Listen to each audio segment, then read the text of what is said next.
Welcome back to the Rich Fritzky Not Dead Yet show. It's great to have you with us. And now, as previously advertised and noted, we're going to discuss the simple word courage today. Were you my age or older, you might well remember the then most trusted man in America, CBS's news anchor from 1962 through 1981, Walter Cronkite. You might remember his renowned sign-off, "That's the way it is," Saturday, May 11th, 1972. Dan Rather, one of his correspondents, for long ascended to the Cronkite seat, but he struggled to find his own sign-off.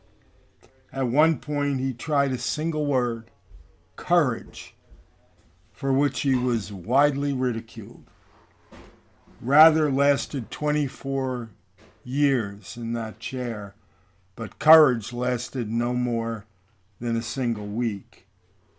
That it was but 1 week fascinates, because I so identify him with that word, one that obviously failed to resonate with an America that apparently wasn't feeling all that courageous at the time. But to him, it had to have been an essential quality. To confront the news of the day certainly has always required courage. So too, like life itself.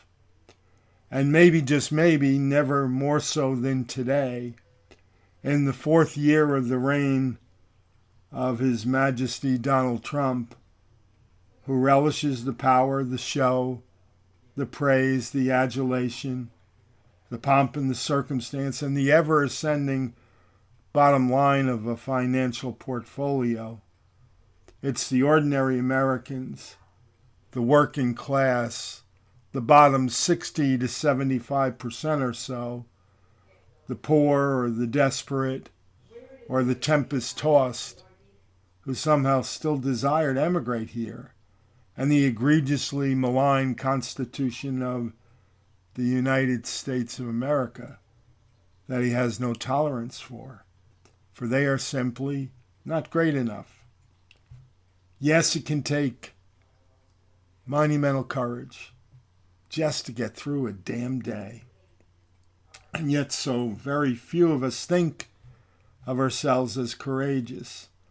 I'm not talking about the running into the field of fire, jumping onto the live grenade, diving into the raging waters to save the life of a child, the being willing to risk your life to rescue another kind of courage.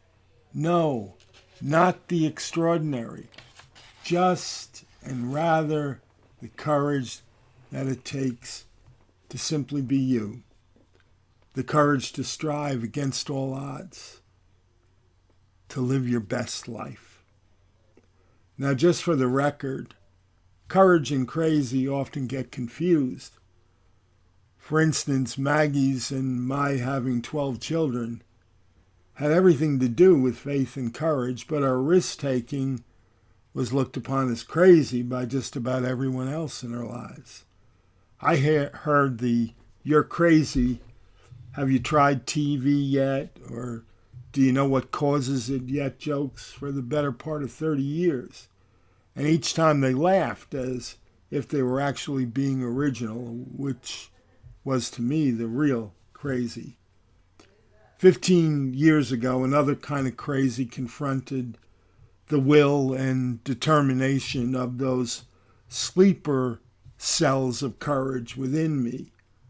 The story comes with a 24-hour version, a 2-hour version, and what will here be just 2 minutes and change kind of version. In October of 2005, I contracted a disease called Neisseria meningitis, the creme de la cremes, if you will, of the bacterial meningitis family.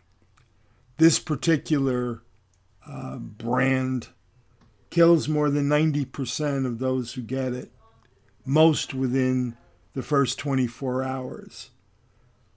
For me, it kicked off with renal, respiratory, and circulatory failure, an attempt that topped out above 108 degrees.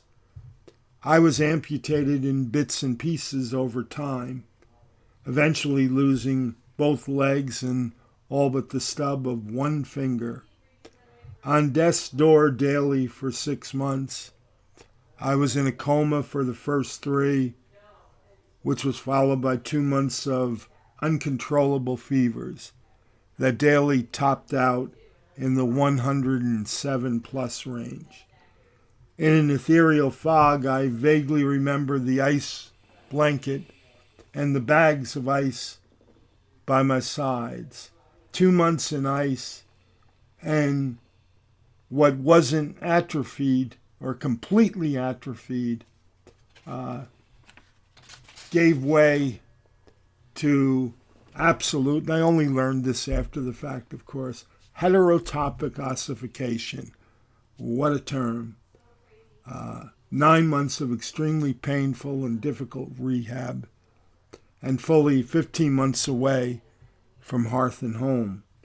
For fully 6 months, death was on the table, and just 6 weeks into the coma, my wife was told, and I quote, by Dr. Williams, "Even if Rich were to awake, he will neither know nor recognize you, nor any of his children, nor will he ever again be able to utter a cognitive thought."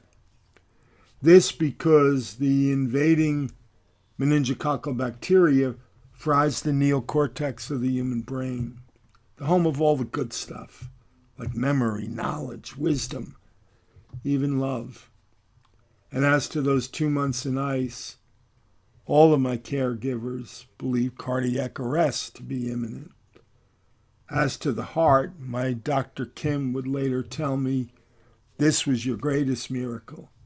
Your body was being taxed as if you were running in the 26th mile of a marathon for 24 hours a day, week after week, day after day, minute after minute. This was a toll that the human body simply cannot sustain, cannot withstand, and yet you did.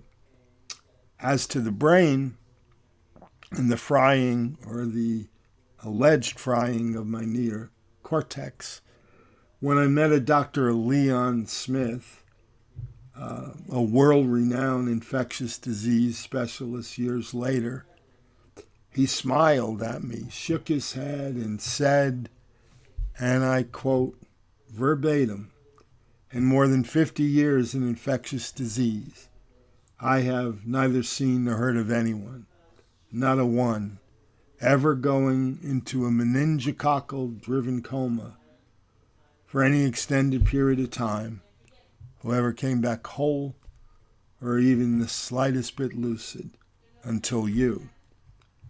Lucky, indeed, and there, but for the grace of God, go I." Saved by faith and grace, to be sure, and yet my doctors, men and women of science and reason, rather insisted that devoid of a courageous will that I well may never have been conscious of, death would have had its way with me. So I beat back death and extraordinary suffering, and I returned to life smiling and accepting. I honestly looked upon my brave, new, broken world and its attendant affliction and suffering as gifts that I would learn to do justice to. And I am told that even that was an act of courage, to simply say yes when the chips were down. Courage. As for me, I could not help but give even that to God, to grace, and to the relentless prayers of family and friends, and yet others insisted that facing the curveballs and challenges that life had tossed my way were fierce acts of courage. That's no easy task, because we're all flawed and limited and fear abounds. We purport to have it all under control, and yet when life throws those repetitive flurries of punches our way, it is difficult to stay the course. To rage, and keep on going forward. Jean-Paul Sartre, the nihilistic existentialist who had no faith, said that all that mattered was the mere courage to be, the courage to simply exist.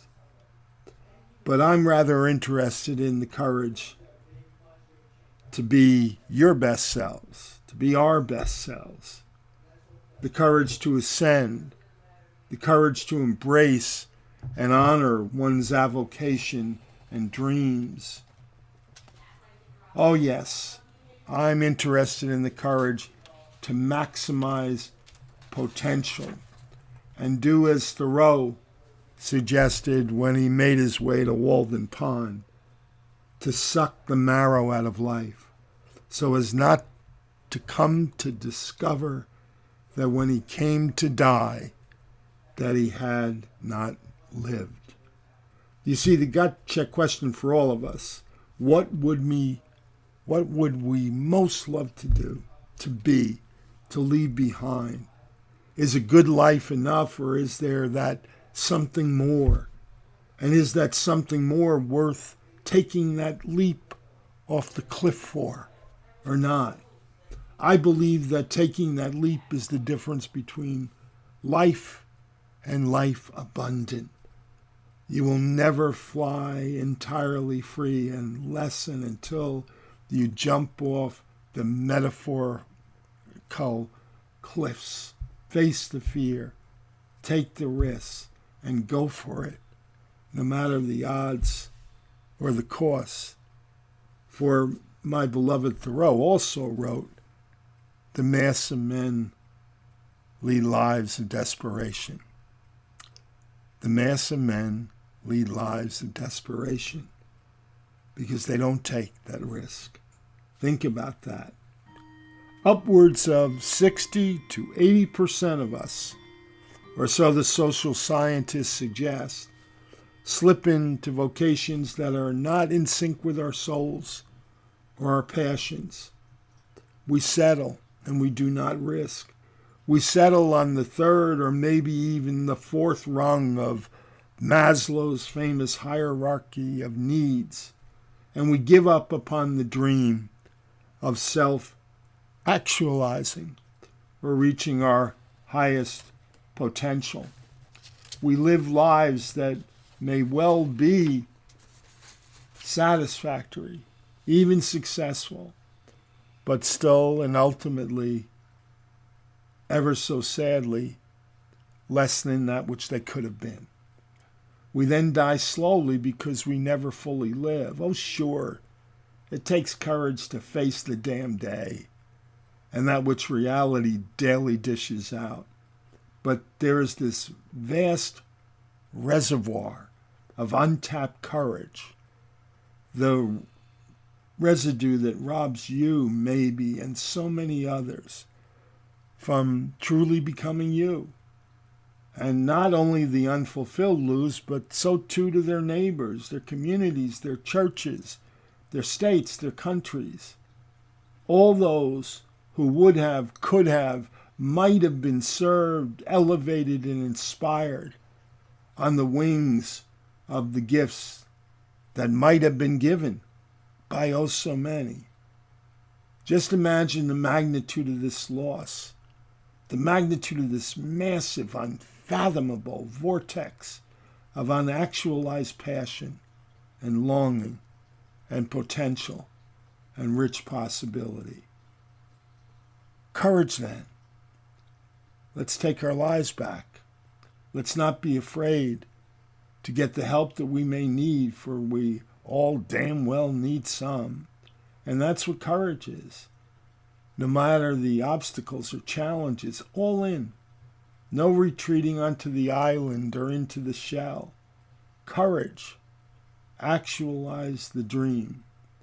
For as Pete tells Rudy in that most inspiring of movies, dreams are what makes life tolerable.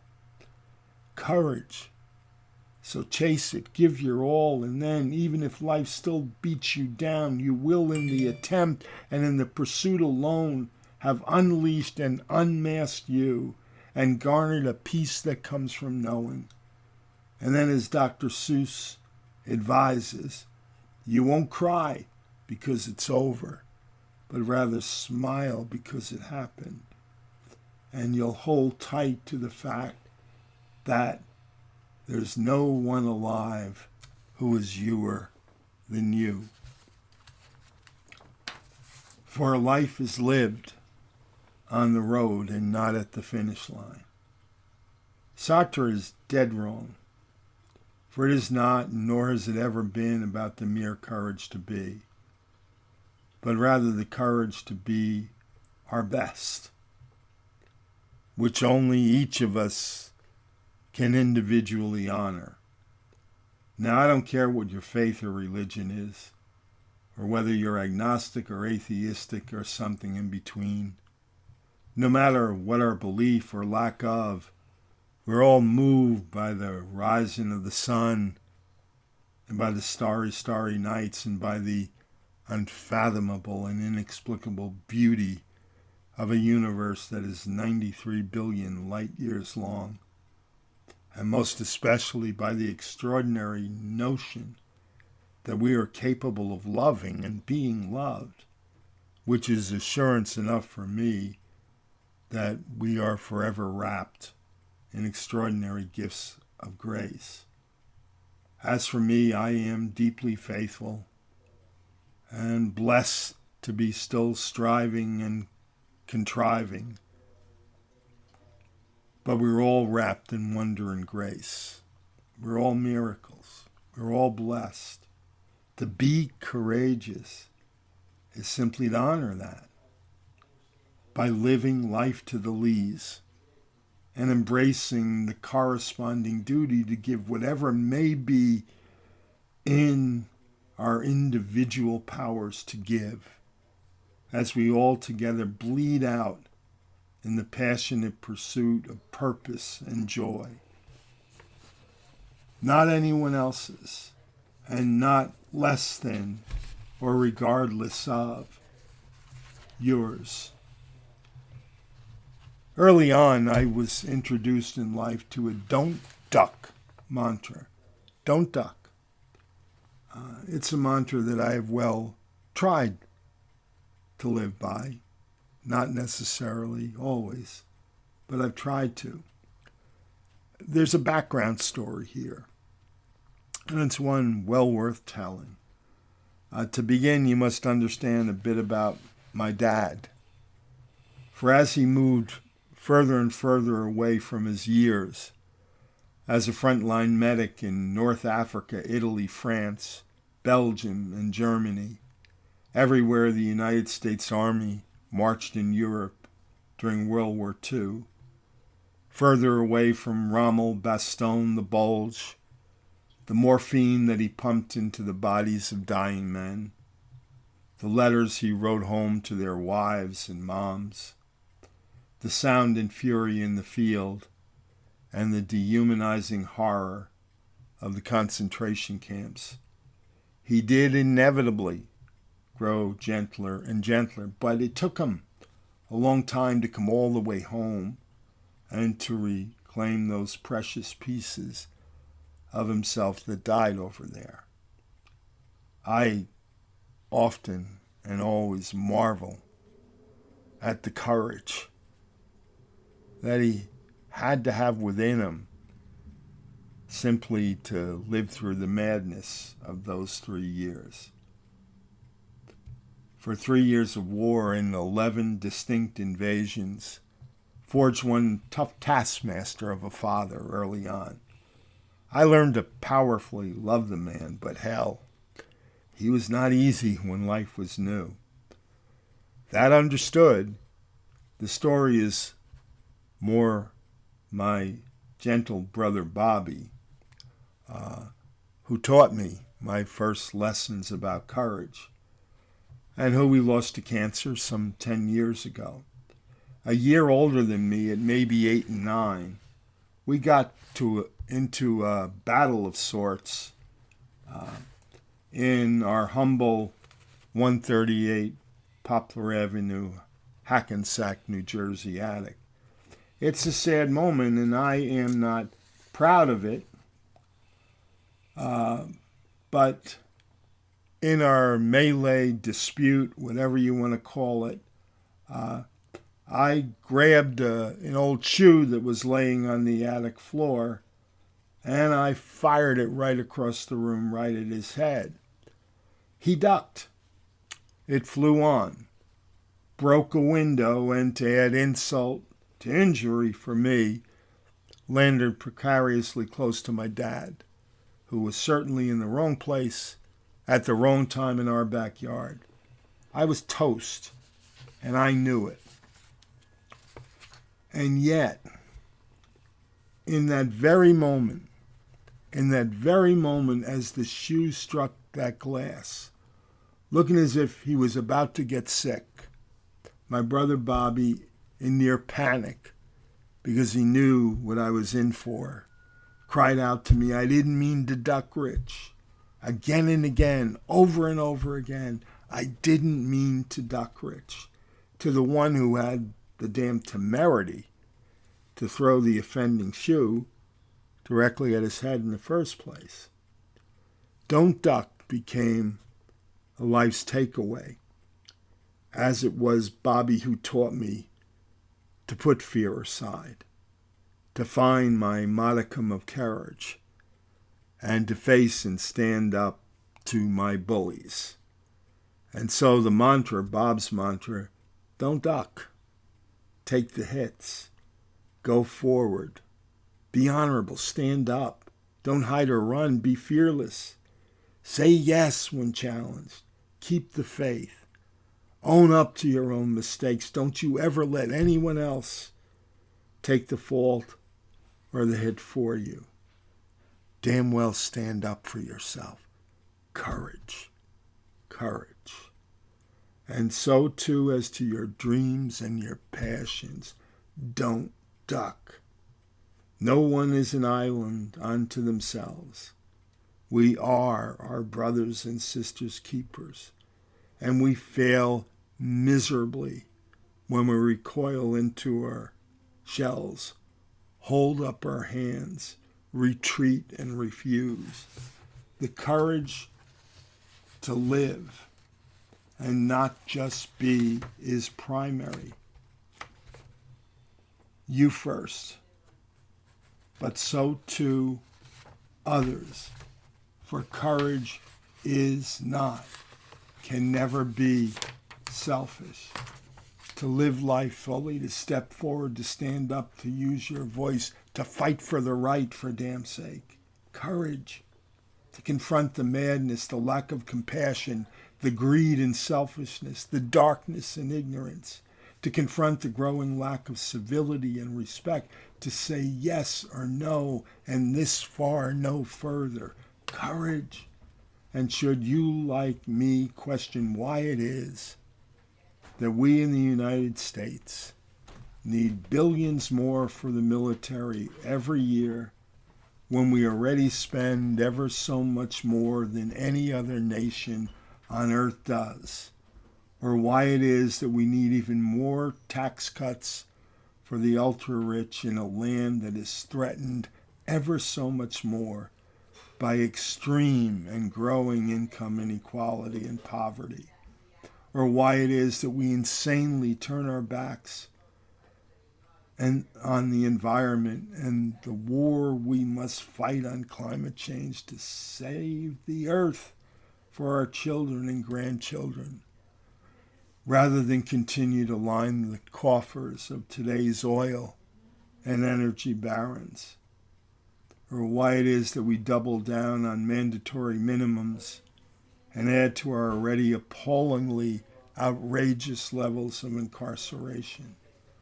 or why it is that our democracy, we who preach free and unfettered elections globally, now increasingly stand in the way of allowing our own citizens to vote.